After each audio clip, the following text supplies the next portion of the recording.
Jeff Drum, founder, owner, and head brewer at Peak Brewing Company. So we were living in San Diego. My wife and my two daughters and I wanted to kind of get out of that big city environment, and I had been a home brewer while living in San Diego. So when we decided to move back to Spearfish, I didn't have any job prospects here. And thought, well, I like brewing, so maybe we should think about starting a brewery here. And we talked to my wife's family who all live around here. They thought Spearfish would be a good place as a college. Might be a good place to open a brewery. So before we moved out here, I took a commercial brewing course through the American Brewers Guild and did an internship at Wild River Brewing in Grants Pass, Oregon, just to kind of get a feel for brewing on a big system as opposed to 5 gallons at a time. And then we moved out here. I wrote a business plan. And we bought the property here that had the farmers market and started building a small brewery next to the market. The brewery came from Crow Peak Mountain. Yeah, I wanted to make it something that related to Spearfish or the Black Hills area anyway, and so I, obviously thinking about different landmarks in the area, and I just Crow Peak Brewing Company just kind of rolled off my tongue, and it just sounded like something that would really work. You can see Crow Peak right out of the window, sort of. And so yeah, I just thought it worked nicely for the area and kind of was representative of the area. Got a very eclectic. There's a lot of agriculture around here, a lot of timber around here, so you get a very eclectic group of people. The students who are 21, they'll come down here occasionally. We do get the professors come down, and so we get the faculty type of people in here as well. But as far as our crowd here, it's so varied. I mean, we have it from the work guy who comes in after his day at construction to a professor at the university, the old president of the university used to come here quite a bit. And so yeah, we get the whole gamut of people in here. Started out, I just wanted to do kind of the traditional, again, being kind of in the forefront of the craft brewing scene in South Dakota. I didn't want to go way wild right away. So I did stay to the ales and lagers, a full range from light like a cream ale up to darker beers like the porter and then hoppy beers like IPA. And now that we have kind of our standard beers that people enjoy, now we're kind of switching more to the experimental stuff.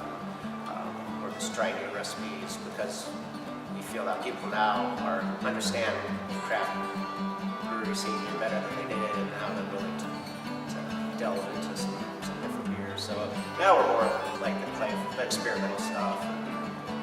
That's what keeps it really interesting. We are crafting South Dakota's beer culture. We're kind of being innovative and really developing the craft beer scene in South Dakota.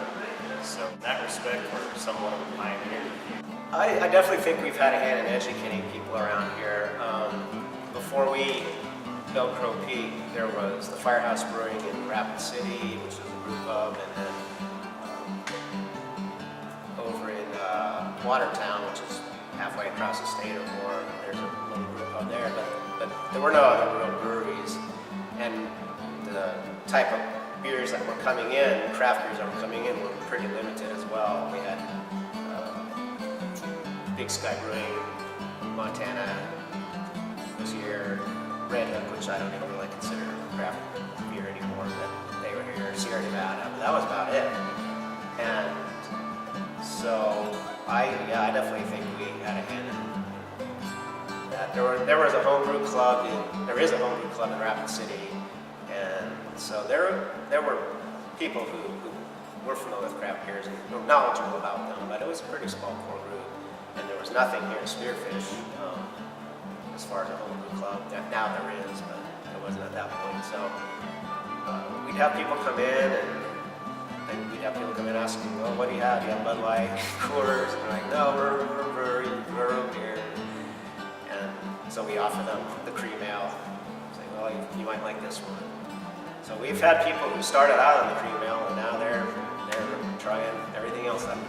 So transitioning people, from not sure what it is, not sure if they like it, to accepting it, and then spreading the good word. It's really been fun. I didn't know what to expect when I first opened. Like I said, I'm an IPA lover. I'm a hophead, and so I knew I was going to make an IPA, but I didn't know how well accepted that would be by the general public. But man, that's one of our best sellers, IPA. It just actually it got written up in Draft Magazine, just a review of that. So we got a 90 rating for the IPA. So yeah, it's South Dakota we're slowly catching up with the rest, with the other parts of the beer-centric U.S.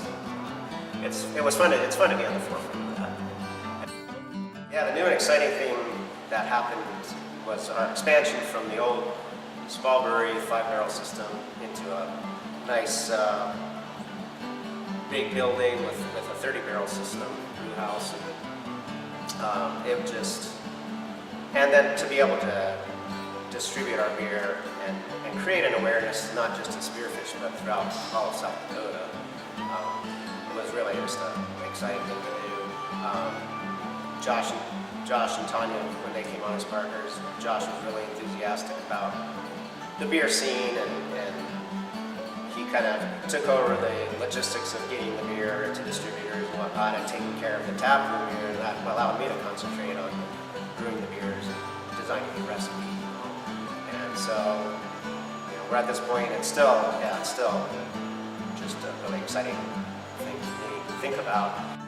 Started distributing. There are two distributors in the Black Hills area, so we spoke with both of them, and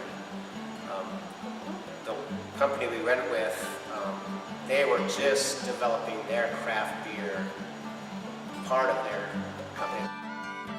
They've really done a good job. They hired an individual to run their craft beer program, and they've been trying to take on new craft beers as they come into the state.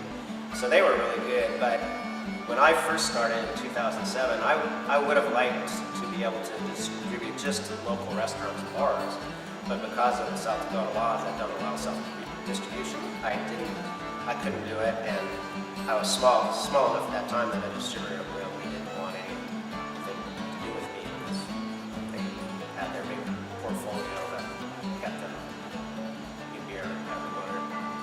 So when I see these new breweries popping up in South Dakota, I definitely empathize with them and their struggle. And so when we formed the South Dakota Brewers Guild, one of the goals is to try to maybe get that self-distribution law changed so that they can at least do limited self-distribution. By no means want to upturn the whole 3-tier system, works. And right now, I would never self-distribute because, again, South Dakota being so sparsely populated and spread out, that would be a full-time job just to try to get our beer to where it goes. Expansion went quicker than I thought it would, and again, that was because when I started with the small brewery, it was just myself doing everything, and it was all our money, and our in-laws were minor partners too. And so I was selling the beer enough, but not making enough volume to where it could really start paying off really well. And so just the fortuitousness of Josh and Dinah coming at that point in time, without them approaching me, I would have had to go look for investors. And it was just really serendipitous that they came at that time and were excited to be part of it and invest their time and money into the growth of the brewery. So it happened quicker than I would have expected, but I'm pleasantly surprised that it did.